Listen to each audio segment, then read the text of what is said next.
ក្នុងកណ្ដាលក្រុមឃ្មុំឧស្សាហ៍មួយមានឃ្មុំខ្ជិលមួយក្បាលលាក់ខ្លួនចូលមកក្រុមធំរៀងរាល់ថ្ងៃម៉ោង 5 មួយព្រឹកគេបានចាប់ផ្ដើមទៅធ្វើការរវល់គប់ក្នុងចុងផ្កាទាំងឡាយប៉ុន្តែឃ្មុំនេះវិញទើបតែភ្ញាក់ម៉ោង 9 បើមិនមែនពស់ទេហុំពេញហើយក៏មិនអាចបញ្ជាទិញអាហារប្រហែលជាថ្ងៃនេះគាត់មិនចង់ចេញពីរោងអស់ទេទោះបីយឺតការងាររហូតជាច្រើនម៉ោងគាត់នៅតែធ្វើស្រួលប៉ុន្តែឃ្មុំមានរាប់លានក្បាលតួនាទីតូចរបស់គាត់គ្មាននរណាមើលសោះទី 6 ឃើញការពន្លឺមួយគ្មាននរណាចូលគាត់កំពុងតែត្រៀមទៅញោមមិនទាន់ដើរតឃ្មុំផ្សេងមកគេចបណ្ដាទី 6 គិតរកទីផ្សេងប៉ុន្តែឥឡូវការប្រកួតប្រជែងខ្លាំងពេកការទីតែមួយមានឃ្មុំនៅលើជាង 100គាត់គ្មានកន្លែងឈរឡើយដូច្នេះទី 6 ត្រូវធ្វើប្រហែសរកទីផ្សេងភ្លេចមើលឃើញផ្សព្វផ្សាយលើកាសែតទៅមើលចិត្តទើបដឹងថាមានហាងផ្កានៅជិតនេះសម្រាប់គាត់វាគឺជាអំពូលភ្លើងពេលល្ងាចគាត់អាសៀឋានទុកហើយហ៊ានហែទៅហាងផ្កាភ្លាម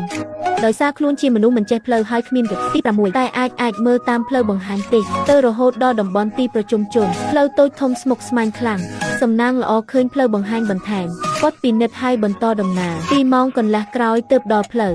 ឃើញរូបសញ្ញាដូចក្នុងកាសែតគាត់ប្រកាសថាមកមិនខុសអ្វីដែលធំជាងគេនោះគឺការនៅទីនេះមានមូលដ្ឋានធំក្រអូបពេញពណ៌ស្រស់ស្អាតគ្រប់ប្រភេទទី 6 ធ្វើមិនអាចទ្រាំបានលោតចូលទៅញោមភ្លាមមួយផ្កាតែញោមតែមួយមាត់ក៏ធ្វើឲ្យពោះពេញទាំងមូលរហូតដល់ 5 ល្ងាចគាត់ទើបចាក់ចេញមុនមិនភ្លេចសម្អាតមាត់កុំឲ្យមិត្តរួមការងារមើលចាប់អារម្មណ៍ទីកន្លែងល្អជាងនេះគាត់មិនប្រាប់នរណាទេពេលទី 6 យកបំពង់បុកធំ20គ្រាប់ត្រឡប់ទៅឃ្មុំផ្សេងនៅតែធ្វើការក្រៅម៉ោងគេមើលគាត់យ៉ាងសោកសៅមានទីសម្ងាត់ទី 6 រស់នៅដាច់ស្រយាលថ្ងៃធ្វើ3សម្រាប់4រឿងនេះបន្តរហូតមកខែ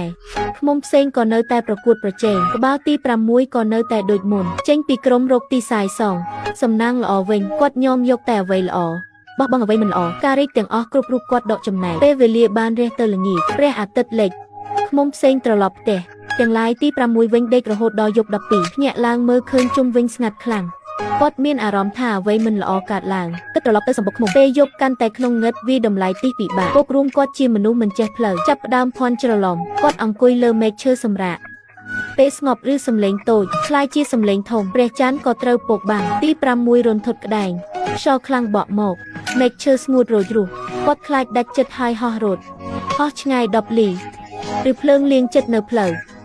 គាត់គ្រាន់តែគិតស្នាក់មួយយប់មិនដឹងថាហាងនេះជាកន្លែងសម្រាប់សត្វចោលក្រៅផ្ទះត្រជាក់គាត់ចូលក្នុងពងភ្លើងឈោពីម្នាក់រស់ទើបដឹងខុសទី 6 ស្លន់ស្លោទម្លាក់ខ្លួនចេញឃើញសម្បុកបក្សីទៅដាក់ក្បាលក្នុង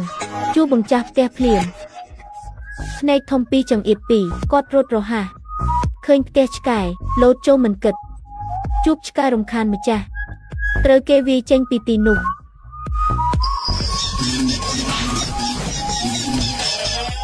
លែងស្រួលរកទីសុវត្ថិភាពតែត្រូវឆ្មាឃើញទោះបានច្រកតូចមិនចូលបានគាត់មិនបានដេកជាទីតាំងភ្ញាក់រហូតដល់ព្រឹកភ្នែកជាពណ៌ខ្មៅដូចខ្លាឃ្មុំប្រកាសថាខ្លួនហត់ហើយគិតថាអត់ទៅធ្វើការហើយហ៊ានត្រឡប់ទៅឃ្លាំងឃ្មុំដេកបន្ត